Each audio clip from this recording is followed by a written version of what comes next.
You and I have debated this several times over the last 6 months. It seems the Archbishop is basically saying this is wonderful, let this continue. There was a court judgment recently where 3 Iranians who'd previously been convicted of trafficking suddenly are told they haven't committed a crime.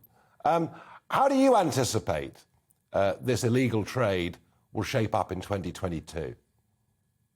I think it's going to get worse. Look, the Archbishop's comments, we expect that from the leader of the Anglican and Christian community. If we don't expect them to have compassion, and I think there's a story of the Good Samaritan is when somebody helps a refugee. So it's not unusual for the Archbishop to have these thoughts. Perfectly reasonable, expected from him.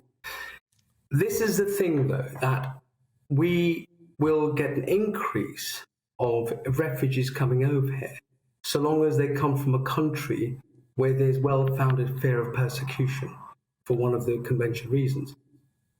You won't stop this flow of people. What we need is an integrated international solution. First of all, a treaty with France to deal with these people who may have claimed asylum in France already. We can't send them back. And if the French won't sign one? Then I'm afraid we have an obligation under the treaty to accept and consider their asylum applications. That's what we've signed up to. The reality is, though, that the 28,000 that you mentioned is only a quarter of the 100,000 or so that came over 20 years ago. The actual numbers are a lot less and have been decreasing over a number of years. It just so happens they're more visible. Well, the so what is that we take considerably less asylum seekers than Germany and France. Germany take over 100,000. We have an obligation. We're signed up to a treaty, Nigel. That's a legal obligation we have. Right? We signed up to the European Treaty. It's not illegal to come to claim asylum. It's certainly not illegal to come on a boat. Perfectly legal to do that.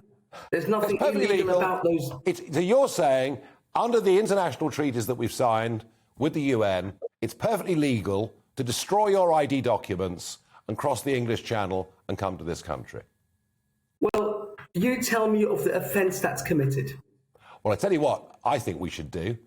We got rid of the European treaty by leaving the European Union. I think we're going to have to rethink our 1951 commitments to the United Nations. I think they're out of date.